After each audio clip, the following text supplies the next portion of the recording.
heart it's true. You're a pal and a confidant.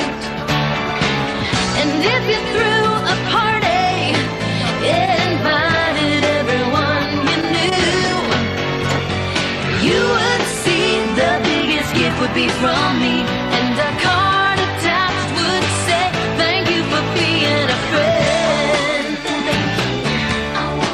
Welcome to the Golden Girls, their greatest moments. Tonight, never-before-seen bloopers and outtakes. A rare performance for England's Queen Mother. With special appearances by B. Arthur, Rue McClanahan, and Betty White. Thank you for being a friend. Good evening. I'm Betty White. For 7 wonderful years, I shared the screen with 3 unforgettable women. A wisecracking substitute school teacher, an oversexed egomaniac, and a feisty old lady who had a mouth like a sailor. Together, we were known as the Golden Girls. And tonight, we're going to share with you some of our favorite moments, including behind-the-scenes stories and some hysterical, never-before-seen outtakes. We're going to start with a few scenes featuring Dorothy's mother, Sophia Petrillo, played by the remarkable Estelle Getty. Estelle has retired from show business, so she won't be joining us tonight. But don't worry, we have plenty of hilarious moments featuring Estelle as Sophia. She's feisty, zesty, and full of old world charm, Sophia. She's mopey, dopey, and full of crap, Rose's sister. You kids get to be middle-aged, you think you know everything. May the bags under your eyes grow so large your head falls in them. Dunza. Maybe we should have a weapon. Please, the 3 of you without makeup is enough to scare anyone. You'll have to excuse my mother. She survived a slight stroke, which left her, if I can be frank, a complete burden. Ma, I scheduled the appointment for your checkup. Ma, you know you have to have a physical. What do you want me to do? Take you to court? Have you declared incompetent? I'm not incompetent. Once, when I laughed too hard, I had a little accident. Dorothy Zbornak was probably the only totally sane person on the show. I mean, she was the reason that these 4 absolutely opposite types could live under the same roof. I don't think it could really ever happen in real life. But I loved her. She had great humor, but she was also she was the steady one. She was the great leveler. She was the great balloon pricker, if you will. Whoop, it is really coming down. What's coming down? The Liberace marquee at Caesar's Palace. The man used to have to get naked to count to 21. Scrunched up little frown kind of reminds me of my mother. I could vomit just looking at you. Well, at least I have a man. Had one. Sounds like you swallowed one. And Ma, remember, don't do anything I wouldn't do. I think I crossed that line when I got a date. Blanche, might I see you a moment? Pardonnez-moi. Oh. Listen, you keep your bloomers on, Scarlett. He's taking me out tomorrow night. But he wants me. I can feel it. Let somebody else feel it. I saw him first. But we were meant for each other. I'm a woman, he's a man. And what am I, Little Richard? Blanche Devereaux was not a sex fiend. Blanche Devereaux was a sincere Southern girl who was looking for the one love of her life because she had lost George. And that was the love of her life. Now she's looking for the other one. And she just keeps looking. And she looks under every pillow and every pool table and everywhere she can find a man. But she was a very sincere, upbeat, and so optimistic woman that it just made her a joy to play. Dorothy, I've just discovered a great new way to meet more men. More men? You're going to need a turnstile in your bedroom. Ain't my sensible meal, you ain't my sensible meal. Spring break comes but once a year. amazing how I can feel so bad and still look so good. As jumpy as a virgin at a prison rodeo. You know what I hate doing most after a party? Trying to find your underwear in the big pile? My God, I've got goosebumps. Mel will be here any minute. Honey, why are you so jumpy? You've been out with Mel 1,000 times. I know, but now there's more at stake. Everything's changed. It's all new and exciting. In many ways, I feel just the way I felt when I was a virgin.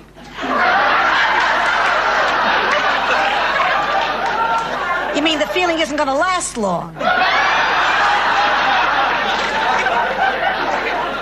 Are you implying I lost my virginity at an early age? I'm just saying you're lucky Jack and Jill magazine didn't have a gossip column.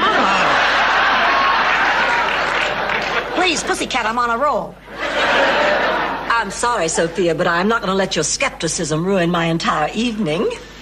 Mel and I were meant to be together. I wish I could say the same for your thighs.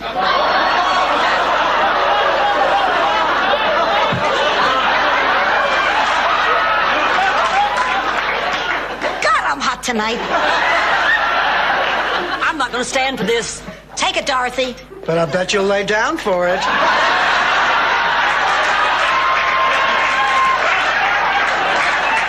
I loved Rose. She was terminally naive. She wasn't dumb. She was just terminally naive with a heart of gold, but she had a Viking temper. She had her own private agenda to life. Tell me the truth. Do these glasses make me look stupid?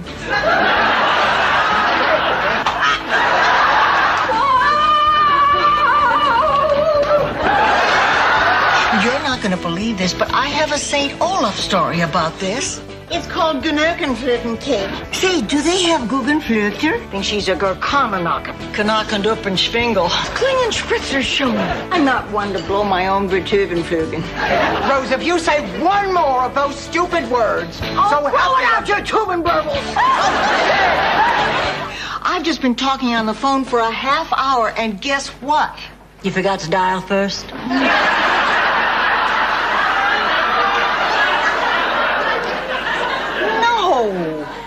You held the receiver upside down. It wasn't even the phone, it was the TV remote control. No. A shoe? Blanche, please, I'm not an idiot.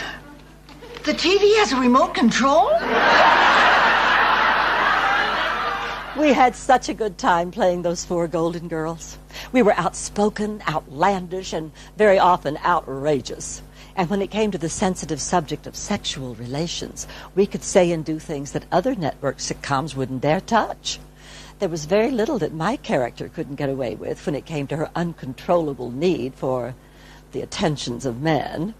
Perhaps because we 4 played single women of a certain age, the show got many of its biggest laughs when the writers dealt with that universally beloved subject, sex. I take very good care of myself. I treat my body like a temple. Yeah, open to everyone, day or night. I would have died if I had ever caught my parents having sex. But you never walked in on them? Once, but they were only playing leapfrog. Where's my heating pad? How should I know? If this isn't it, I'd like to know what other electrical appliance you're using under that blanket. Tony Del Vecchio is a dreamboat. I wouldn't mind glancing over at the night table and seeing his teeth next to mine. I would lend you my pass to the jockey's lounge, but you don't want to date a jockey. The sex is over too fast, and afterwards, the only nice thing they have to say to you is, good girl, good girl. Golden Girls got a little, not salacious, but a little racy from time to time. 4 older women, 4 old broads, if you will, could get away with it. I'd like a package of these, please. And, I'll take these.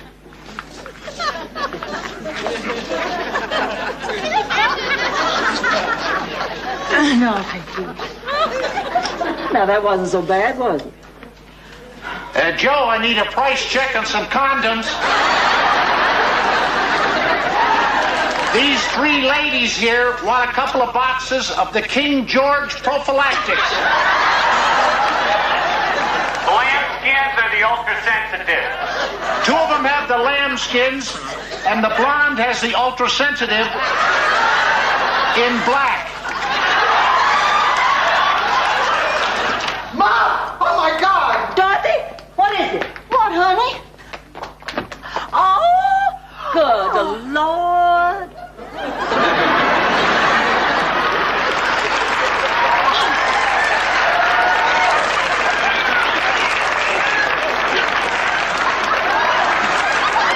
Mom, what is going on here? Afterglow. Nice to see you again, Dorothy. You too, Mr. Weinstock. When did you get in? Is my cousin Sven here yet? No, Rosie. Oh, good. I got caught up at work and I barely had time to pick up this cake. I wanted to make Sven feel welcome. Rose, that cake is from the Get It While It's Hot erotic bake shop. Whoa! Why, Rose Nyland. Why, that cake is in the shape of... Blanche, we know what it is. I thought it was in the shape of Florida.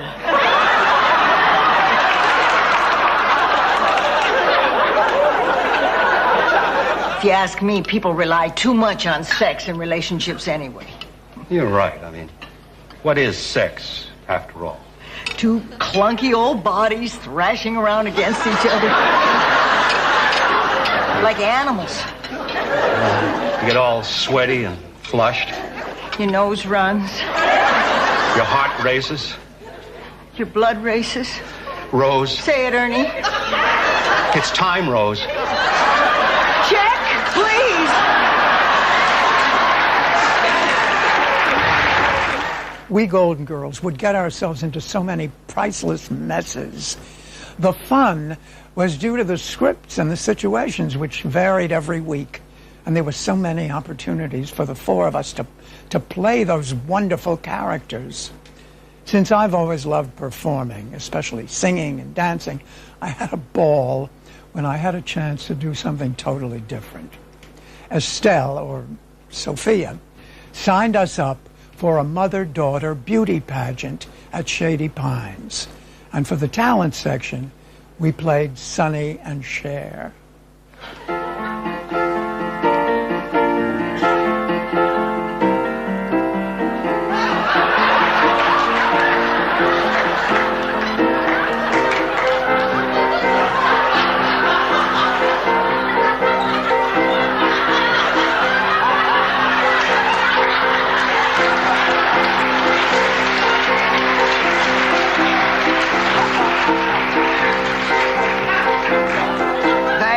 We're young and we don't know. We won't find out until we grow. I don't know if all that's true, but you got me, and baby, I got you. Babe. I got you, babe. I got you, babe. When we continue, a Golden Girls exclusive, a rare Royal Command stage performance, also never-before-seen outtakes, and what it took for Betty White to get Bob Hope to guest star.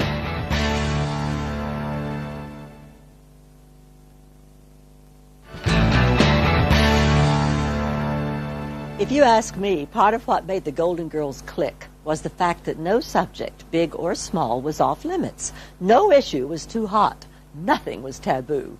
We got away with a lot because we always tackled sensitive subjects by injecting a key ingredient, lots and lots of humor. That's how we dealt with a variety of sensitive subjects like the change, as it was called, better known today as menopause. Blanche, you're out of bed. This is wonderful. No, it is not wonderful, Dorothy. I was lying in bed eating, and if I don't get up and walk around, I'm going to become as big as a hippo. And life, if I can still call it that, has to go on in one form or the other, so here I am.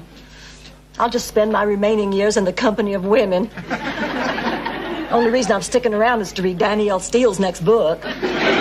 This is all because you're going through the change? God, I hate that expression. What is the big deal, Blanche? It's nothing. Look at it this way. You don't get cramps once a month. You don't go on eating binges once a month. You don't get crazy once a month. You just grow a beard.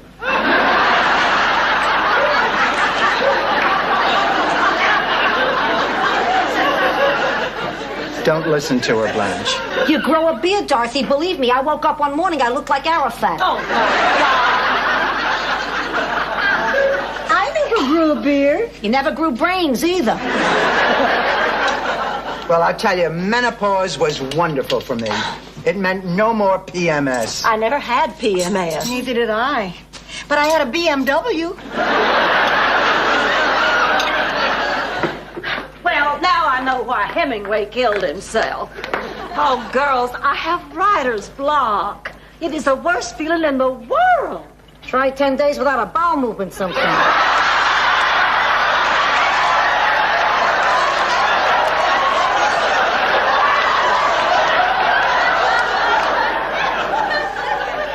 You just sit there hour after hour after hour.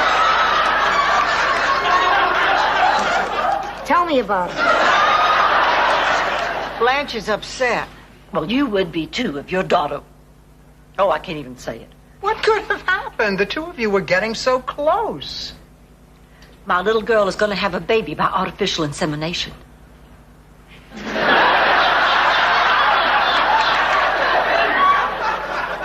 I just can't bear to think about it.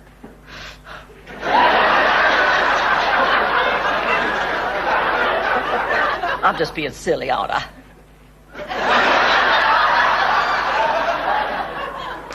For God's sake, somebody say something.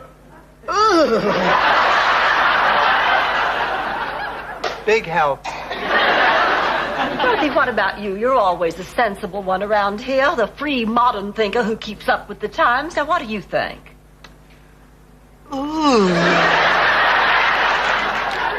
What I loved most about the show, in terms of the different characters, was the relationship with my mother, which I thought was the most original I had ever seen.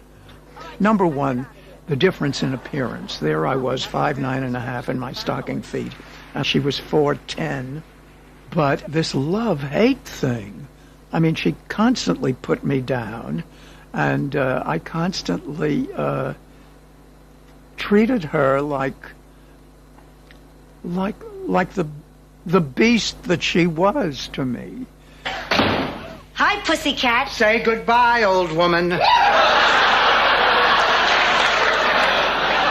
Have a good time? Do I sound like I had a good time? How the hell should I know? You're always like this. Your matchmaker set me up with a criminal. White collar. Ma, will you stop meddling in my life? I am sick of it. I told you, if I want a date, I can find one for myself. Oh, Dorothy, dear, sweet, delusional Dorothy. Blanche, if you don't mind, I'm having a heart-to-heart with my mother. Now listen up, you withered old Sicilian monkey. Ma, you slept with him, didn't you? Ma, come over here. Look me in the eye. Did you sleep with Tony Del Vecchio? A little. Ma! Blanche made me do it. What, don't you have a mind of your own? If Gladys Goldfine told you to drink a whole bottle of Kaopectate, would you? Who blabbed? Ma, what's the matter? I can't sleep all night long, tossing and turning. I'd get more rest on Space Mountain. I'm sorry, Ma, I can't help it. Hey, I could live with the tossing and turning. Your cold feet are what's driving me crazy. It's like having 2 size 9 fudgicles pressed up against my butt. Ma, will you knock it off? I have to get back to sleep. Oh, good. I'm so glad you're awake. I'm so glad you're awake. I'm taking my bed back. Fine. Rose, get into bed. Ma, get out of here and take your teeth with you. Don't make fun of your mother. If I didn't wake up tomorrow, you'd never forgive yourself. I'll risk it. Ma, you're still mad at me, aren't you? Dorothy, you let greed cloud your judgment. Money blinded you. You turned your back on the people you love. You did a terrible, terrible thing. It's unforgivable. Ma, isn't there anything I can do to make it up to you? Give me $100. Make it 50.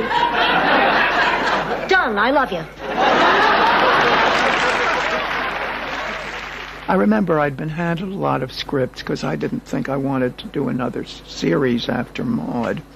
And I got this script, and it was so brilliant. It was so funny. It was so intelligent. I mean, that it didn't even enter my mind that we were all older women. I just thought, my God, what a piece of writing. But, so I definitely, wanted to do the pilot. We created for the audience a place that they wanted to be. We created 4 friends that they wanted to invite into their home every single Saturday night. And that was really the cornerstone of our success. Well, it's unspeakable. That's what it is. Absolutely. The Golden Girls was an idea from an NBC executive who wanted to turn the Miami Vice franchise on its ear. The show's working title was Miami Nice, and it featured 4 mature women living together as housemates. We had an exhilarating experience from the beginning. When we did the pilot of Golden Girls, it was spectacular. It was as close to perfect as I've ever seen in my life. And we looked at each other and just was stunned at the perfection of it all. Hi there. Ma! Ma, what's the matter? Everyone is fine. No one died. The home burnt down. My God, are you all right? How'd you get here? I hitched. Ma. A cab. I took a cab. Well, you should have called. I'm perfectly capable of managing by myself. I don't need help. I'm a totally independent person. I know. I need $67 for the cab. $67? Ma, this is crazy. The home is 15 minutes from here. My cab driver is Cuban. He said there was an additional tax for a bilingual driver. We had an extraordinary cast. We had Susan Harris, who, to my mind, was and still is one of the best writers in the business. At the peak of her form, very excited about the opportunity to write for women of a certain age who television had really ignored up to this point. Oh, Sophia, honey, how nice to see you. Who are you? It's me, Blanche. You look like a prostitute. Women have a different perspective. Women laugh at different things. And being a woman, you tend to look at things that way. So yes, there very definitely is a woman's voice. I believe that women are more attuned to people in a human way than men are. Women tend to look more at the person, at who really resides there. And I think they're better able to represent the characters. I remember that my agent at the time called me and said, I hear you're doing a new series. And I said, I don't know what you're talking about. He said, oh, yes, there's a new series called Golden Girls. I said, I know nothing about it. No one has asked me. Well, I found out later, when they were sending the script around, the character of Dorothy was labeled as a B. Arthur type. And as I began to read it, the role of Blanche just absolutely grabbed me. I said, oh, I know how to play this character. So I called my agent. She said, don't get your heart set on it because they want Betty White for that part. They want you to come in and read the Scandinavian, Rose. Well, then they switched the roles and they gave, Rue McClanahan, Rusie took Blanche out into orbit where I would never have dared to go, and she just made it so wonderful. And at the same time, I fell in love with Rose. I just adored her. I just need some cucumbers to put on my eyes. You'll have trouble seeing, Blanche. It's very good. It reduces puffiness. Did it work on thighs? I don't know, honey. I don't need it on my thighs. The pilot was such a blueprint. Susan wrote such a brilliant script. It was perfect in the execution, and it was perfect in the statement of what the premise was. We did great shows, but we stated that premise so excellently, that how these 4 women needed each other in that show, and how these 4 women were such a family. The Golden Girls was an immediate hit and was well received by critics. It found a permanent home in TV's top 10 shows for 6 consecutive seasons, from 1985 to 1991. We were funny, we were touching, we were real, and we scored immediately. It's great to get a series for the first time in your life at my age and have it be such an enormous hit. It's just wonderful. Okay, standing by. You've just come in. It was the right people at the right time, written by the right writers. Everything came together. It was lightning in a bottle. It all gelled, and it all gelled for a long time. During its lengthy run, the series won countless awards, including 10 Emmys. Twice, it was voted TV's best comedy. Most importantly, each Golden Girl was rewarded with an Emmy statuette. I mean, it's just a wonderful show. I think the show deserves all the accolades it gets. When they called our name, I jumped out of the seat. I remember grabbing Paul in the aisle and hugging him. In my speech, I said, "Ladies, thank you so much. You make it a pleasure to work hard." Let's get you married. The series wasn't only popular in America, but was also a hit in over 60 countries around the world. Britain's Queen Mother was a major fan of the show, so she requested that the girls appear at a Royal Command performance. We were right in the middle of our heavy production, so it was going to be very difficult to do that, but I broached it to the ladies, and they were very excited at the prospect, as were Paul Witt and Tony Thomas, and they said, yes, we'll try and arrange our schedule to do it. Well, it was just the thrill of a lifetime for me, but we got to perform on that big stage. And we got to meet the Queen Mother. We got to meet Princess Margaret. We had to learn the protocol and how you do, and you must curtsy, and you must do this, and you must do that, and don't start any conversation. You respond. We were feted all over the place because of the popularity and the merit of the show. We could go by Buckingham Palace and see the changing of the guard. I've already seen the guards change, which reminds me one of them left his boots in my hotel room. Ma, it's getting awful late. Would you like us to drop you off at the hotel? Hey, just because you're over 80 doesn't mean you can't go out on the town at night. Just ask that fine-looking lady up there in the expensive seat.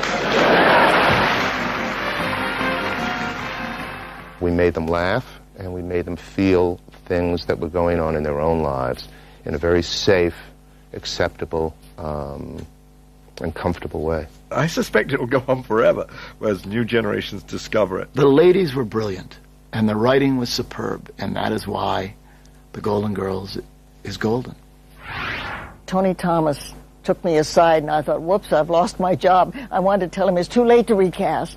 But he said, Betty, could we ask you to do us a favor? Would you talk to Bob Hope and ask him to do our show?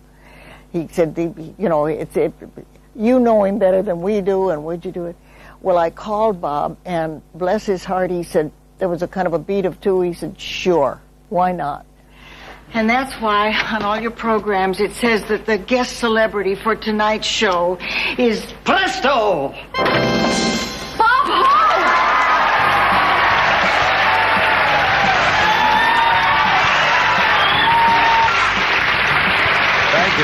Thank you. Hello, everybody. It's me, Sonny.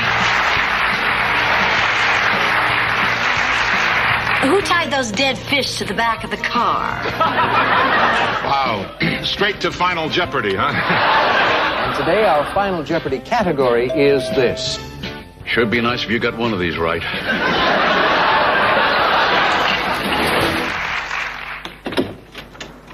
Hello.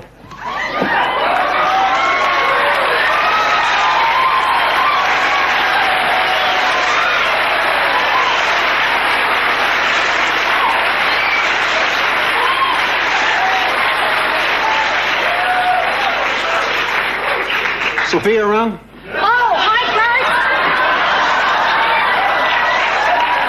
How about a little lunch? Listen, if you're buying, how about a big lunch? My God, you're Mr. Burt Reynolds. I hope so, otherwise I got the wrong underwear on. He's the roommate you told me about? Yeah. Which one's a slut?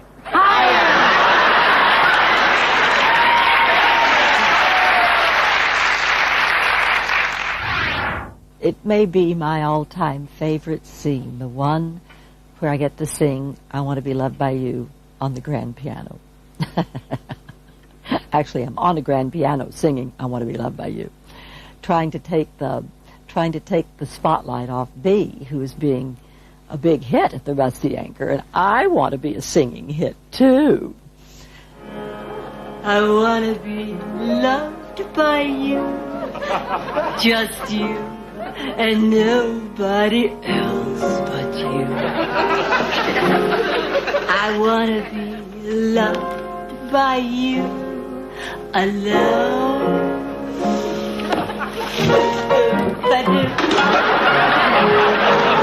Kissed by you, just you and nobody else but you. I wanna be kissed by you alone.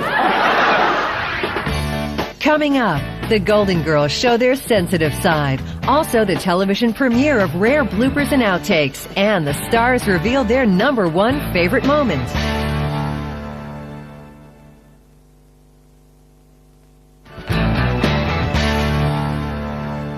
One of the highlights of being on the Golden Girls was the surprises that the writers and producers threw at us. And one of the breakthroughs of the series was the way we dealt with serious subjects in a straightforward yet comedic way. Oh yeah, we got laughs, but we made sure we always got our points across. Now in this next sequence, you'll see how each of us was the focus of various important issues.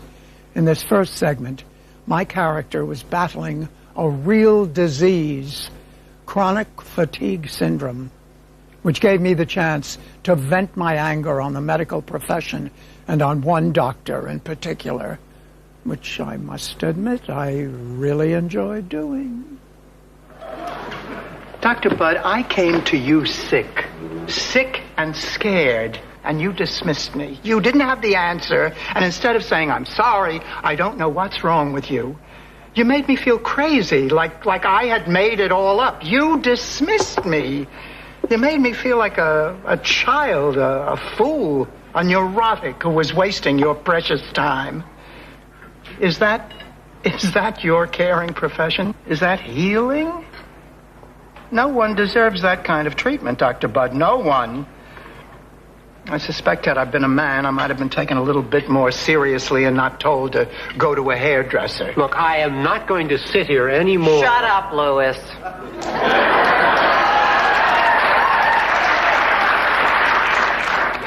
I don't know where you doctors lose your humanity, but you lose it. You know, if all of you at the beginning of your careers could get very sick and very scared for a while, you'd probably learn more from that than anything else.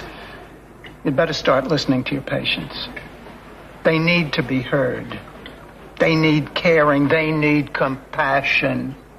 They need attending to. You know, someday, Dr. Budd, you're going to be on the other side of the table.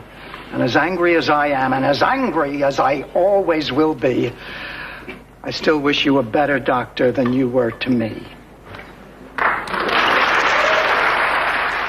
Susan, Tony, and I very much wanted to make this series about something other than just laughs.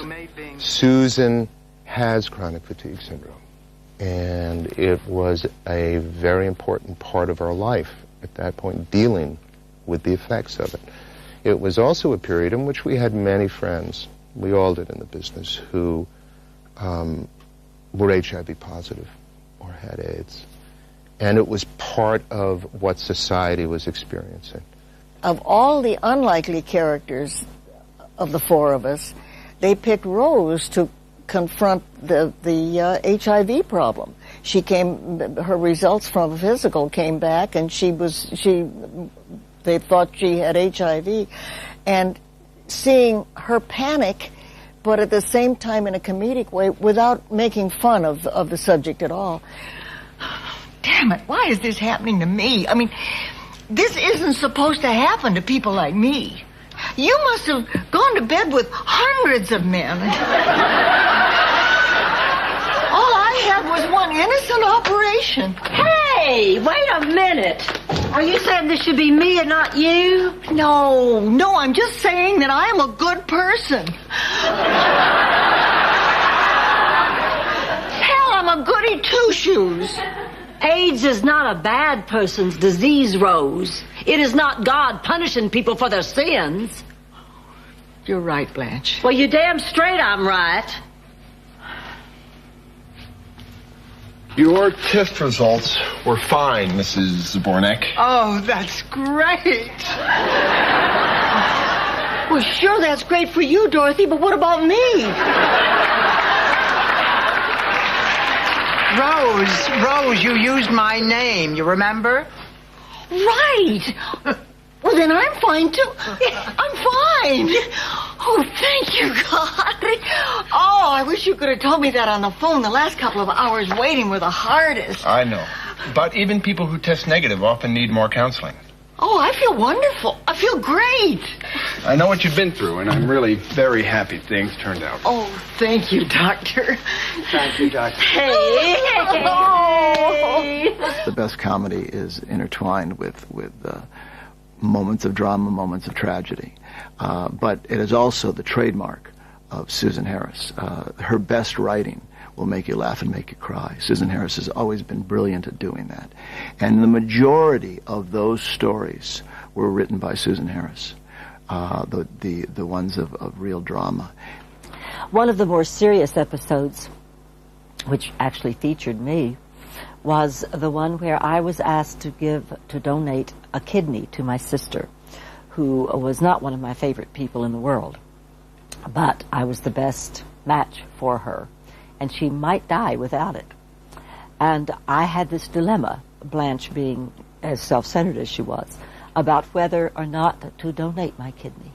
And what if I give her my kidney, and then the one good kidney I have left stops working? What do I do then? Ask for my kidney back? You'd be an Indian giver. I need both my kidneys. You know what'll happen if I give her one? My ankles will swell, my eyes will puff up. I'll look just like the Pillsbury Doughboy. Blanche, that does not happen. You can live just fine with one kidney. I can't eat this food. I'm going to bed. I'll just think about it tomorrow. All I know is, girls, I'm in a no-win situation here. I lose a sister or a kidney. Either way, no matter what I do, I'm going to lose something. Blanche, what are you doing here? Is something wrong? I mean, we didn't expect you back so soon. Oh, the best possible thing has happened. I still have both my kidneys, and my sister's fine. Blanche, how is that possible? They couldn't use my kidney. My blood vessels were too small. But of course they're too small. I've always been very petite. Blanche, Virginia. Oh, well, the most wonderful thing happened. They found a donor. An excellent match. She was a retired Mormon school teacher.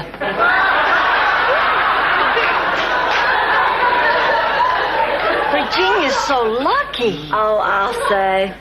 That kidney was showroom new. Why, the wildest thing that ever passed through there was Ovaltine. One of the loveliest ones. Oh, I get goose pimples thinking about it because it has to do with loneliness. There was one we did where Sophia met a man. I don't, you know, at this point I don't even remember if he had Alzheimer's or... I just remember these two lonely people sitting on a bench looking out at the ocean. And it had to be one of the most touching shows I've ever seen. Whatever. My point is, there's always something interesting happening at the beach. But then again, I've always been a beach person. Not my Salvador. Salvador? My husband. You have a husband? Departed. I told you about him. Anyway, Salvador hated the beach. He said too many people peed in the ocean. What about your Edna? Edna? Did she like the beach? You ever notice the birds? I'm asking you about your late wife. You're asking me about birds? At the park, they want you to feed them, but here they take care of themselves. Here they could die for Clams Casino. What's your point? I don't know. I'm asking about Edna. Edna? Your wife.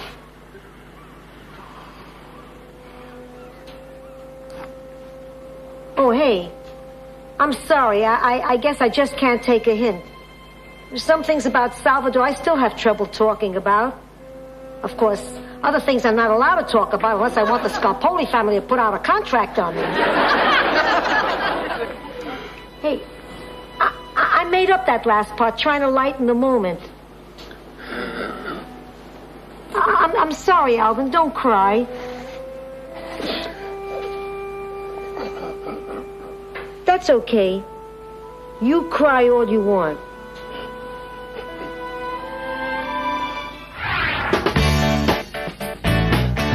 More to come. The girls dish on the men in their lives and a television first. A surprise practical joke caught on tape.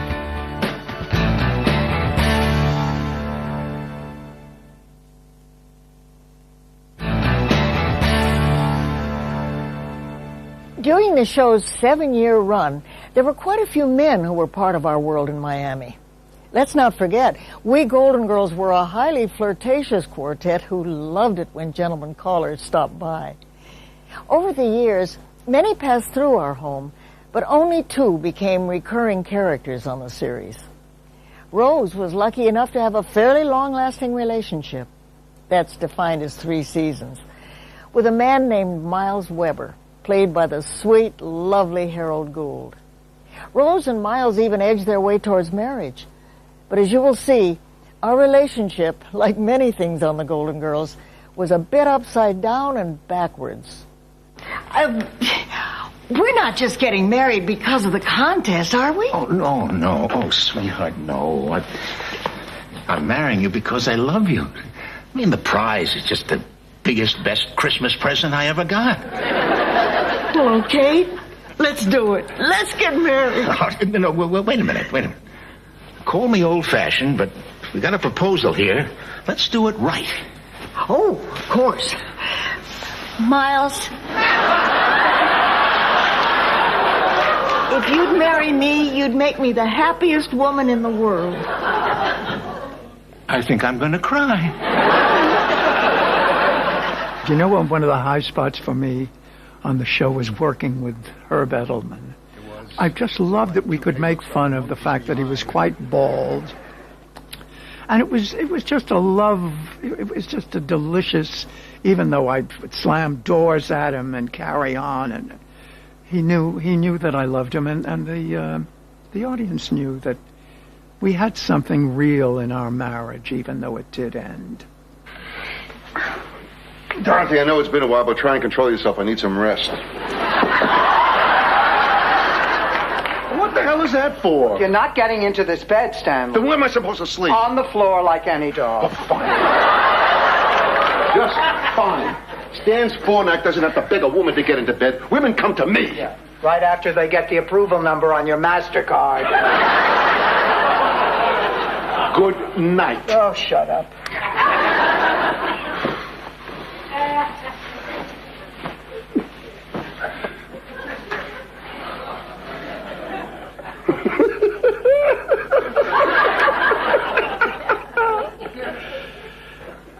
Stanley, if you're doing what I think you're doing, you're in big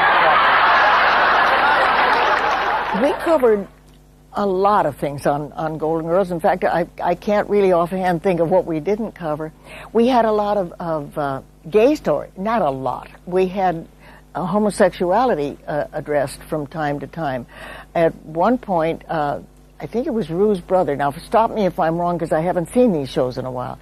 I think it was Rue's brother who was gay. This is Doug. He's my friend. My very special friend. Well, any friend of Clay's. The man's as gay as a picnic basket. A gay theater director. Did you ever hear such a thing? Honey, I didn't even know if you'd know what a lesbian was. I could have looked it up. There must be homosexuals who date women. Yeah, they're called lesbians. Oh, one more thing, Laszlo. I'd like to ask you a question. By any chance, is there anybody here tonight in whom you might be interested romantically? Well, as a matter of fact, yes. Oh, I knew it. I knew Laszlo, looks like we're a hit.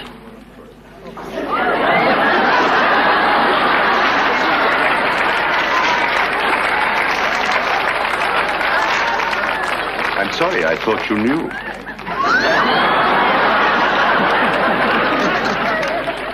Another favorite show of mine was because of one moment on the bed in, I think it was Bee's bedroom. We're all in Bee's bedroom, and a friend of Bee's, I believe, has come to visit, and she's developed a crush on Rose. And I don't realize that, and so they are explaining it to me. For starters, Gina's a lesbian. What's funny about that? You aren't surprised? Of course not. I mean, I've never known any personally, but isn't Danny Thomas one?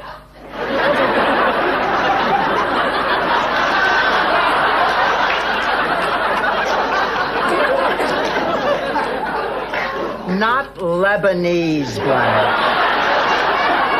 Lesbian. Lesbian. Lesbian. Lesbian. Well, I'll never understand what Jean doesn't see in the opposite sex, but hey, if that's what makes her happy, that's fine by me. There's one other thing. Jean thinks she's in love with Rose. Rose?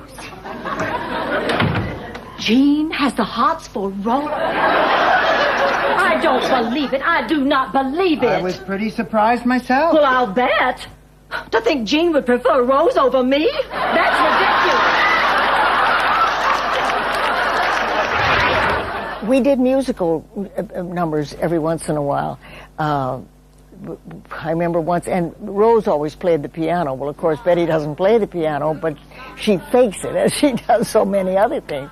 I remember one episode where Rose enters a contest to write a song for the city of Miami.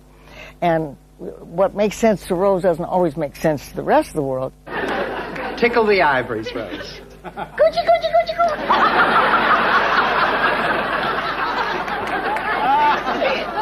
Rose, play or die. Miami is nice, so I'll say it twice. Miami is nice. Miami is nice. Miami is... Wait a minute. You put in an extra Miami is nice. I had to. It hurts the music if you don't put it in. Yeah, but the lyrics don't make any sense. I mean, it goes, Miami is nice, so I'll say it twice. Oh, I see your point. Well, what about this? Miami is nice, so I'll say it thrice. Right, who the hell says thrice? It's a word. So is interuterine.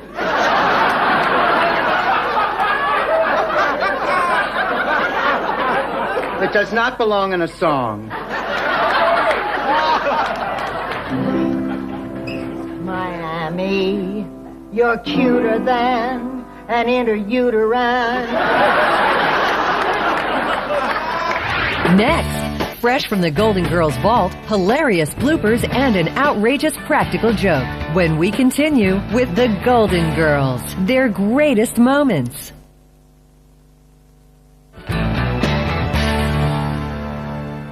One of the best things about doing the show, of course, was the fun we had. But if anything could go wrong, it often did. We always tried our best. We learned our lines and worked hard to prepare our scenes for taping. Still, too often things didn't go quite as planned. Recently, we discovered some hilarious bloopers from the series. What you're about to see has never been broadcast on television. Here's visual evidence of the four of us having way too much fun on the job. I've been such a creep. I know. I don't know how to explain it. I can't explain it. I don't know my lines. When you reach my age, you get pretty good at spotting swells with blah, blah, blah. I am not taking no for an answer. I'm going to make an interview for you with fiddledee.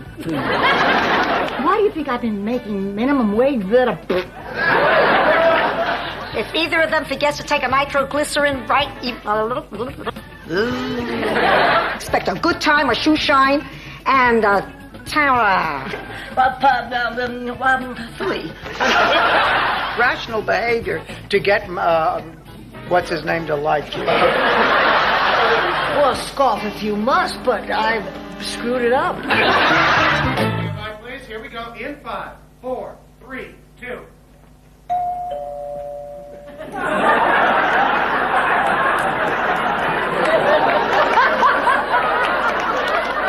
Just like when I was a little girl and had a Belgian waffle stand by the side of the road. No. You sold Belgian waffles. You don't know what I sold.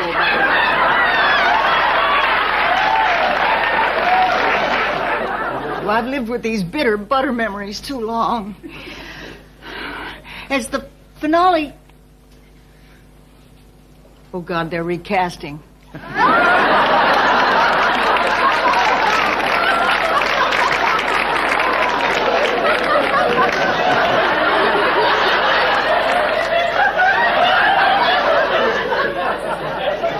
He has to take his mind off his troubles, but I'm not about to cancel my date. What do you want us to do? Hold it, please. They screwed up. Jumped. Yes, I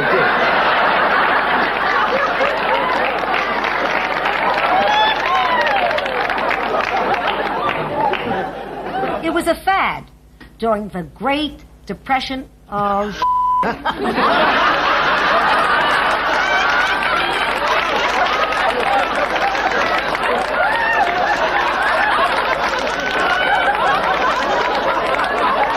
Dorothy had a date with a Commodore,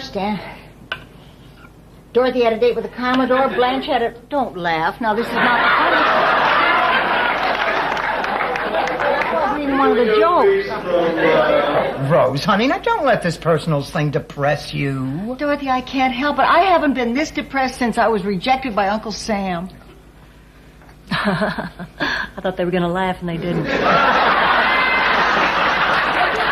didn't the last time. Why should they now?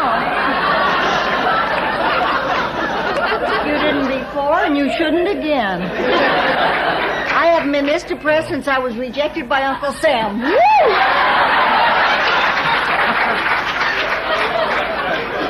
Now, don't laugh this time, because I'm not waiting. There was a Christmas show where Blanche gives the other three ladies the same gift. And it's a calendar that she's had made up, and it's called The Men of Blanche's Boudoir. And I give it out to them, and they open them, and they start looking through and going, oh my.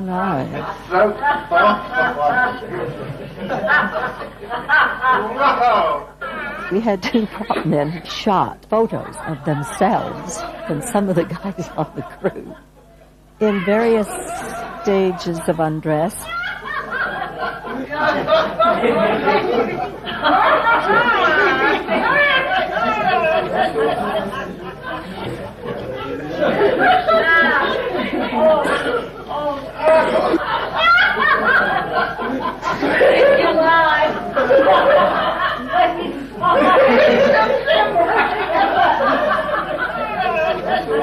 That was priceless. It was wonderful. Okay, when you finish this hour, we'll pick up.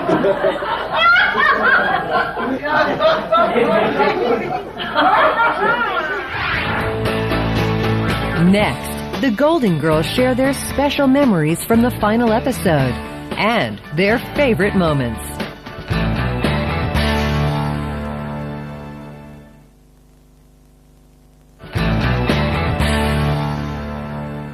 In May 1992, it was time for the Golden Girls to chart a different course. It was decided the final episode of the series, called One Flew Out of the Cuckoo's Nest, would involve Dorothy marrying a man named Lucas. My co-stars' characters couldn't believe that it would be Dorothy who would be the one to walk down the aisle. My husband was played by that handsome hunk, Leslie Nielsen. The big wedding was a fitting end to our 7 magical seasons on the Golden Girls. I can't believe it. This is for me. They're standing for me. My good friends. Oh, God. I wonder what they're thinking. My baby's getting married. This is too much. I'm overcome. I'm about to cry. I can't believe it. I'm actually about to cry.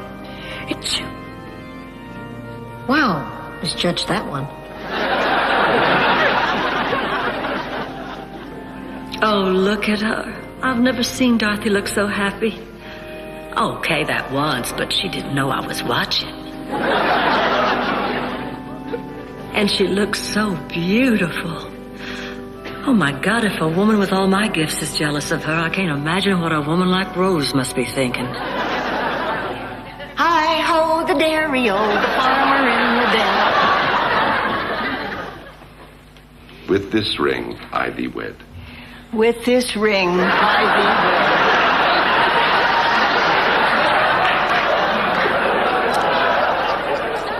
And I pledge my love and loyalty in the name of the Lord. Amen. Then, unless anyone here has cause for objection, by the power vested in me by God and the state of Florida, I now pronounce you husband and wife. Lucas, you may kiss the bride.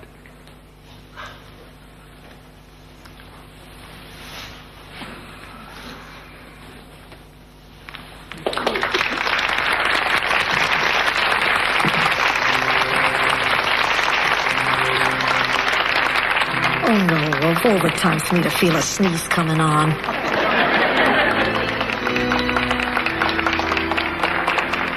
I'll be damned.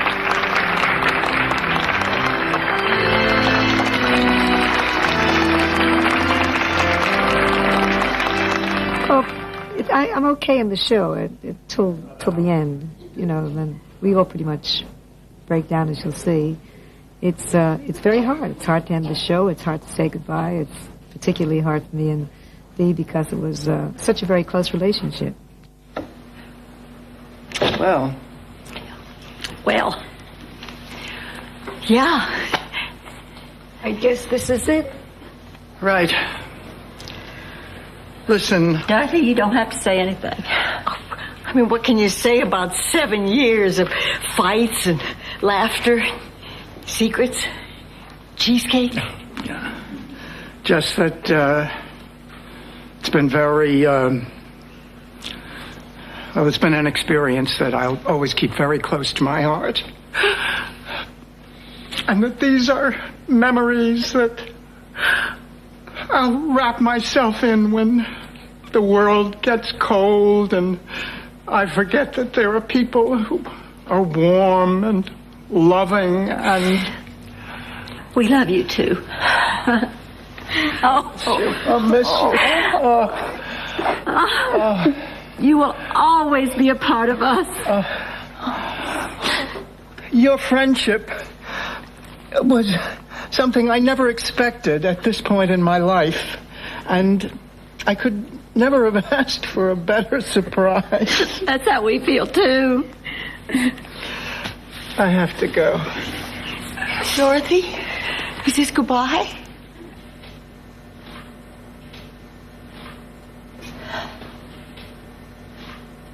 I love you. Always.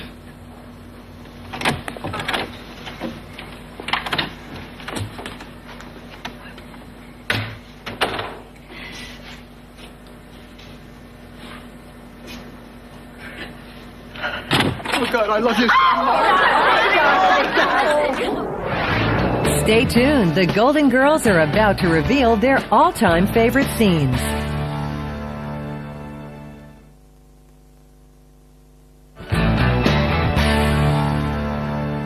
Our 7 years on The Golden Girls was a wonderful experience for all of us involved with the series. From the very beginning, we were blessed to be on a show where the characters were real and funny, the scripts were well written, and most importantly, you, the audience, embraced us. Before we go, we'd like to share with you some of our favorite scenes. Here's one of mine. A moment when Blanche tries to recall her very first amorous encounter.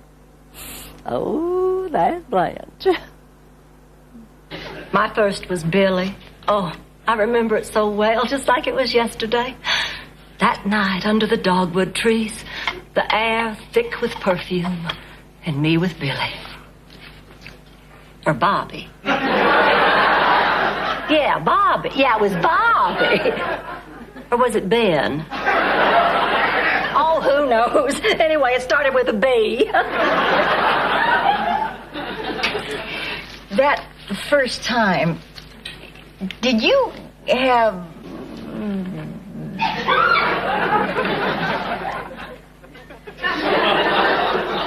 Are you serious? Why, many times that first time. Many, many times. You did? You didn't? No. Oh, it was nice. I mean, being near Charlie was nice. But it was 5 years before I knew what made your eyes go back in your head.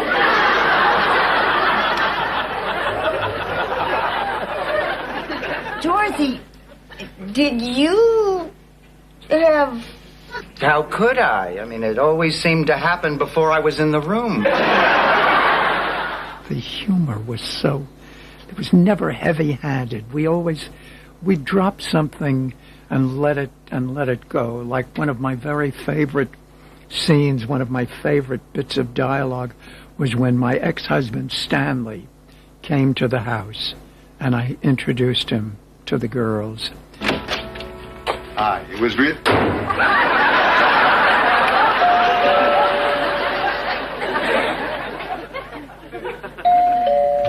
Dorothy, it's Stan. Didn't you recognize me? Of course I recognized you. That's why I slammed the door in your face.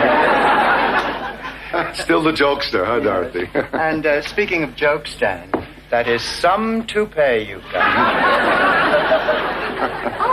Oh, Rose, I'd like you to meet my ex-husband, Stan Zbornak. Hello. And this is his hair. It's a pleasure to meet you both. I remember a scene we did about cupcakes, and it sort of left a cupcake memory, really, for the rest of my life. But it was fun when you saw Dorothy discombobulated. Usually she was so in control. But in this particular episode, she was tentative and worried about something, and Rose just had everything under control. Of course, as usual, Rose didn't understand what the whole situation was. But it was all in regard to Rose's boyfriend, Miles, trying Dorothy's cupcakes. Let's say that you make Miles a batch of your delicious creamy cupcakes, and he loves them so much that he wants you to make them all the time. Miles does have a sweet tooth. But let's say that even though he loves your cupcakes more than life itself, one day he decides to try somebody else's cupcakes. For lack of a better example, let's say my cupcakes. And I, in a mad, passionate moment, forget myself and let him try my cupcakes. How would that make you feel? I'd like to think I'd understand. Oh, good. Good. I was hoping that's what you would say. What? I'm sorry. It's just the idea of Miles wanting to try your cupcakes. Why is that funny? No offense, Dorothy, but your cupcakes are dry and tasteless. Nobody ever likes your cupcakes. My cupcakes are moist and delicious. Men love my cupcakes. Get a clue, Dorothy. Men would rather pay for cupcakes. Let me tell you something, you Swedish meatball. Wait a minute. You're actually talking about cupcakes, aren't you? You bet I'm talking about cupcakes. What are you talking about? Wait a minute. Have you and Miles been baking together?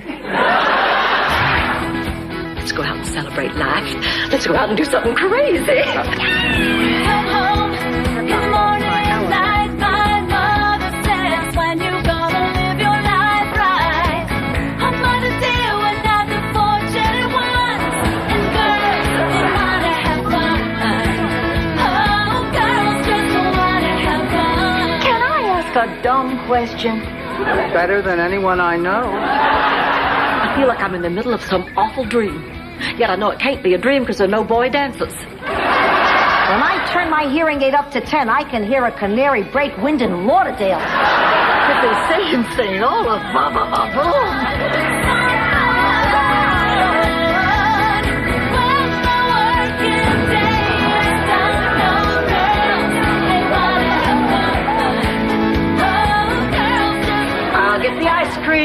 There's the cheesecake. There's Bill. What the hell goes on at night in this house? Oh, there's so many ways to say farewell. Auf Wiedersehen, arrivederci, adios, hasta luego. Get lost. See, there's another one. Good, Dorothy. A special thank you to all the people who worked on the Golden Girls and made it one of TV's most lasting and best-loved shows. Good night. Good night to all our wonderful fans out there. Thanks for sticking with us, and keep watching. And before we go, I'd just like to send a big hug to our sweet Estelle Getty. We love you, Ma. Good night.